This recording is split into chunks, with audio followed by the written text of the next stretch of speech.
سەرۆکی ماوە بەسەرچووی حکوومەتی هەرێم بەردی بناغی سالووی هەڵەبجەی دانا.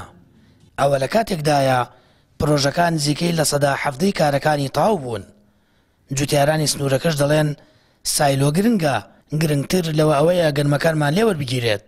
ئێستا لە 4 تۆن گەنم تەنیا 1 تۆن گەنممان لێوەردەگیرێت. وەرە ئێمە ئەم گەرمە بۆ کوێ بووین؟ کاکە خواهر من نیم، هەڵەبجە هەموویەتی، سەرتاق هەموویەتی، هەرێم هەموویەتی، ئەم گەرمە بۆ کوێ بڕوا؟ من وەکو جوتیارێک حەزمە کە هەرێمی کوردستان بیگانە بە هەموو وڵاتانی عالم بیوتە ئەوە حکوومەتی عێراقی زڵمان لێ ئەکا لەوێ بە فری وەرگیراوە بەبێ ڕەسید ئێمە ئەڵێن ڕەسید لە 4 تەن گەنم تەنێکتا لێوەرەگرین هەر نەکرایەتەوە هیچمان پێ نەهاو، چەند ساڵ هیچمان پێ نهاتە ئیمساڵیش هیچمان پێ نەهاو. کاکە گیان داواکاری ئێمە ئەوەیە، ئێمە مواتنێکی عێراقین، بۆچی فەرقمانەکەن لەگەڵ جنوبە؟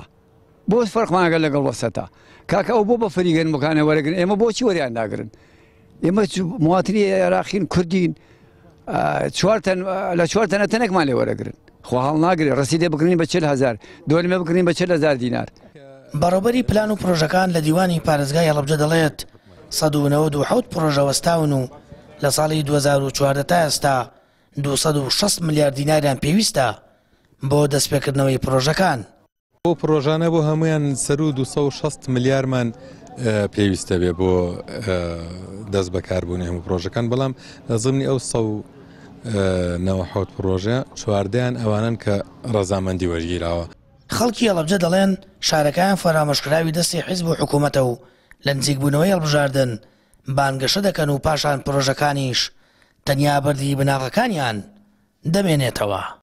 یەکەی گرفتێکی ئێمە لەمەیە گرفتمان نییە کە خزمەتی هاوڵاتیانی هەڵەبجە و شارە جیاوازەکانی هەرێمی کوردستان بکرێت. ئێمە ئەسڵ لایەنگری ئەوەین کە داهاتی شارەکانی هەرێمی کوردستان بۆ خەڵکی هەرێمی کوردستان بەکاربهێنرێنەوە، نەک بە پێچەوانەوە بکرێنە دەستکەوتی حیزبی و لە پرۆسە سیاسیەکان دابانگەشەی هەڵبژاردنیان پێوە بکرێت.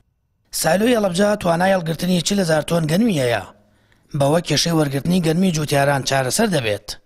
بەڵام بە شێوەیەکی گشتی لە ئێستادا 14 پرۆژە کە لەسەر بودجەی نەوتن ڕاگیراون و 12 پرۆژەش کە خۆی دەبینێتەوە لە قیرتاوکردن و کۆنکرێتی بەشێک لە کۆڵانەکانی خوڕماڵ و سیروان و بیارە و بەمۆ تا ئێستا کارکردن تیاندا دەستی پێ نەکردووە.